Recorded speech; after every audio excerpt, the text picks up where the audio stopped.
Live from Fargo and serving you on TV, online, and on the go. This is Valley News Live at 6. And when you're hunting, you need a fair chase. And they are just restricting that from happening. We begin tonight with a Valley News Live exclusive. A hunter near Barnesville, Minnesota wants action taken after she says people were chasing deer with vehicles and keeping them on the property of Walter Palmer. Thanks for joining us. Now, Palmer is the Minnesota dentist that killed Cecil the lion earlier this year in Africa and was cleared in a subsequent investigation by African officials. He owns property in Clay County just west of Barnesville. And hunters in that area say they saw deer chased by vehicles several times this past weekend during the deer season opener. Valley News Team's Ashley Bishop has been investigating this for several days and confirmed the DNR is investigating complaints in that area. Leah Thompson says hunting is more than a sport, it's family time. So it's the one time of the year that we all get together, and then all of a sudden you have somebody like this who wants to stop it. Thompson says she saw 2 trucks loop the roads multiple times both Saturday and Sunday near Palmer's property. I noticed the white Chevy pickup and a navy Chevy pickup driving back and forth on that property. I mean, they've gone through several times. I'm talking 20, 30 times. They'll drive down that gravel road. Thompson took these photos. She says she saw a deer getting ready to move closer to the property when they were chased. It's illegal in Minnesota to chase or herd deer with a motor vehicle. He wasn't driving. When you're driving in a gravel road, you're moving. You're going to where you need to go.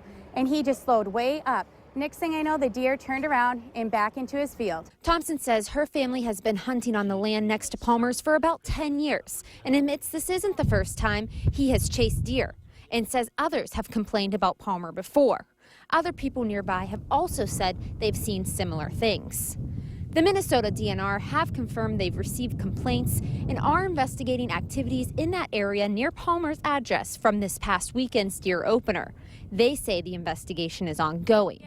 In a voicemail left for Leah, a DNR officer says they, quote, will see what they can do with this deal. It's been going on long enough. They really want to see what they can do. They understand that there has been multiple people calling in and having issues with this. We reached out to Walter Palmer. We tried calling his dentist office in Bloomington, Minnesota, but only got a voicemail. We also tried knocking on the door of his Barnesville property. Hello, Mr. Palmer? Anyone? All along the property, there are these posted signs. We decided to reach out to the name and number on these signs of a Mr. Wilm. Mr. Wilm tells us he just manages the property here for Mr. Palmer. He says he knows nothing about a deer chase happening this past weekend and had no other comment to make. As for Thompson, she is trying to teach her nephew about sportsmanship. And this situation has been a very valuable lesson. Because you don't want to teach that to a 9-year-old. I mean, he's going to be hunting and carrying a gun next year. In Barnesville, Minnesota, Ashley Bishop, Valley News Live. The Minnesota DNR says there are penalties for those found guilty of chasing deer with a motor vehicle. They can face a $200 fine, and if you get 2 violations within 3 years, hunting privileges could be revoked for a year. If you need help uncovering fraud or corruption in your community, call our whistleblower hotline, and we'll do our best to get to the bottom of it. Call 701-237-6576 and leave your tip. Well, it was another beautiful fall day out there today. The sun, it's set now, but it sure shined this afternoon. But with the setting sun means dropping temperatures. Let's head to Hutch Johnson for a first look at tonight. Hutch? Thanks so much, Stephanie. If you are heading outdoors for the first time in a few hours, we've really seen things drop temperature-wise here in the valley as a cold front has passed through. It's been in the 30s all day in our northern and western counties in the Devil's Lake Basin, and we've seen our temperatures drop from the 50s, upper 50s to the low 40s in the last couple of hours. Still holding on to 50 degrees plus, though, for our southwest, eastern counties, rather, in Lakes Country. Here's a look at that cold front. You can see the clouds thicken and lower a little bit, grayer skies, and your temperatures this evening will generally be near 40 degrees, and it will be breezy the rest of the evening. Much colder air is on the way, and for some flakes. I'll have details in your hour-by-hour forecast and what you can expect here in a moment. A little transition. That's exactly what it is. All right, thanks, Hutch. Well, the Walsh County Sheriff's Office officially confirmed today that the body that was found yesterday in north central North Dakota is that of this man, 45-year-old Travis Voracek of Grand Forks. His body was found in water and cattails just a quarter of a mile from where his ATV was found, which appeared he had rolled.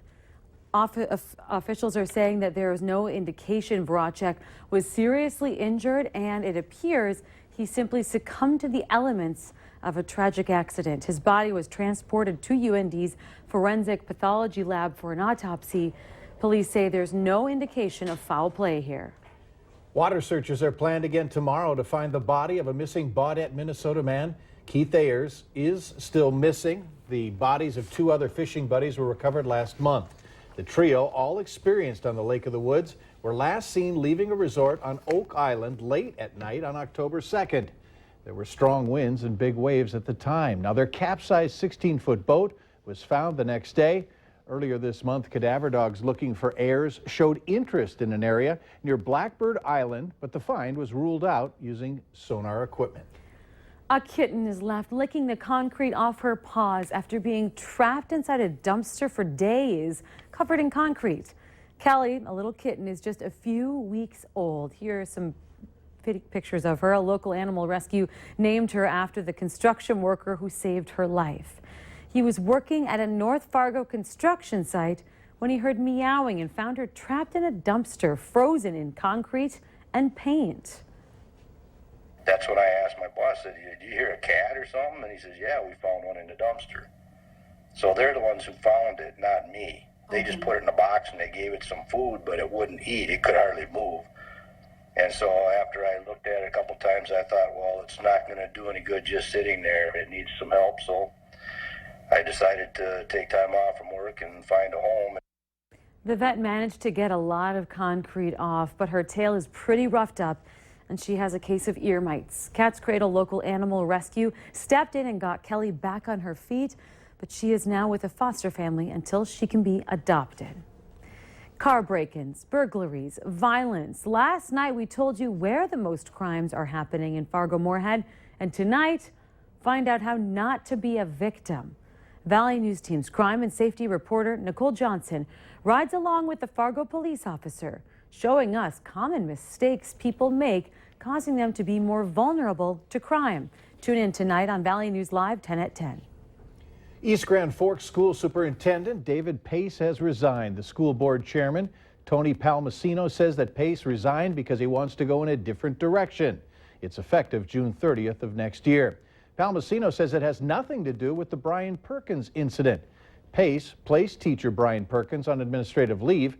Perkins had suggested the school make changes to how the absences of Somali students are handled, and he was reinstated without reprimand. Former North Dakota Governor Ed Schaefer has been named UND's interim president. He will take over in January when current President Robert Kelly retires and the search for a new president begins. Schaefer says he'll work to solve controversial problems at UND, including morale problems and the ongoing nickname controversy. Even individuals on the other side of the political aisle say Schaefer, who is a Republican, is a good choice. State Democratic Senator Max Schneider says Schaefer is someone that everyone can work with. If he could get the nickname issue behind us, that would be an incredible accomplishment. And so I really think that Governor Schaefer can be a tremendous benefit to the next president, sort of addressing some of these more controversial issues, trying to smooth out the rough edges, and leaving the cupboard full for the next president. Schaefer is scheduled to take over the job January 14th. It's expected the search for a new president at UND could take as long as a year. Text a Tip. It's a program that West Fargo School says helps connect people. Students who feel they're being victimized send a message to the school resource officer who investigates. Valley News Team's Bradford Eric explains how it's keeping your kids feeling safe. Parents at Cheney Middle School in West Fargo received this letter on Monday, reminding people of the program. At schools like Cheney Middle School and West Fargo High School, students who feel they're the target of bullies or who feel they've seen some illegal activity, all they have to do, grab out their cell phone, type up a quick message, and it goes right to the school resource officer. It's called the Text a Tip program. West Fargo Public Schools has actually had the Text a Tip program for the last 5 years. It was a program that was brought to us by the West Fargo Police Department and our school resource officers. Heather Konchuk, spokesperson for West Fargo Schools, says it's only in place at the district's secondary buildings, Cheney Middle School, Liberty Middle School, West Fargo High School, and Cheyenne High School. She said they want to make sure students feel safe and secure, and and that someone will listen to their problems. We are really trying to share information with parents about the mechanisms that are available to their students as well as themselves to report instances of bullying or other inappropriate behaviors or illegal activities at their school. She said once the SRO is notified, if it's a criminal matter, it's investigated by the police. If it's a school matter, it's turned over to school officials. Bradford Eric, Valley News Live. The West Fargo School District does allow cell phones during school hours, and many teachers invite students to use them during class for specific areas of study. However, students are not allowed to take pictures or videos unless it's approved by a teacher. It's Tuesday, and that means it's time for another restaurant report card tonight. Tune in to Valley News Live 10 at 10. Valley News Team's Christine Stamwood digs into what Fargo establishments need to clean up their act. You won't want to miss it. In honor of Veterans Day tomorrow, MSUM held a special ceremony to honor past and current vets. Stick around to see what was in store for the vets today. A beautiful day in Fargo. 59 gorgeous degrees for that high temperature. We hit 40 as all in Grand Forks and Jamestown. Also 40 degrees. Cooler weather for everyone. Details are next.